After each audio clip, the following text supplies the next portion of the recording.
జైపూర్లో సుమారు 700 ఇంద్రమ్మ ఇల్లు శాంక్షన్ కావడం జరిగింది. 50% పైన అన్ని కంప్లీట్ అయిపోయినాయి.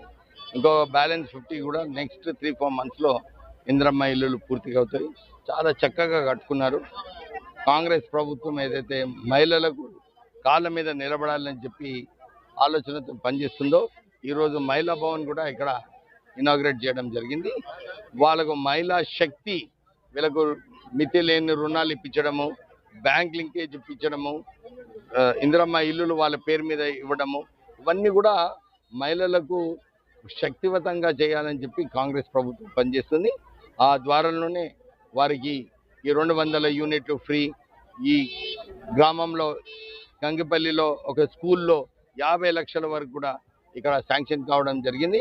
సో అభివృద్ధి కార్యక్రమాలు కూడా సుమారు 1 కోటి రూపాయలతోని గంగపల్లి ఊర్లో అభివృద్ధి కార్యక్రమాలు నడుస్తుంది.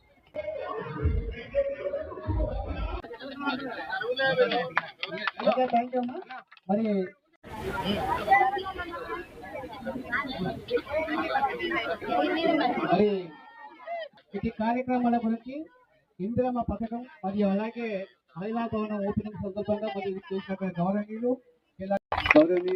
రాష్ట్ర మంత్రివర్యులు ఇప్పుడు ఈ యొక్క ప్రోగ్రామ్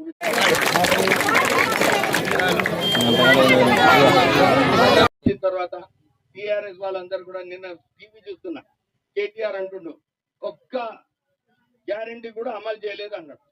మీ అందరికీ 200 యూనిట్లు వస్తున్నాయా?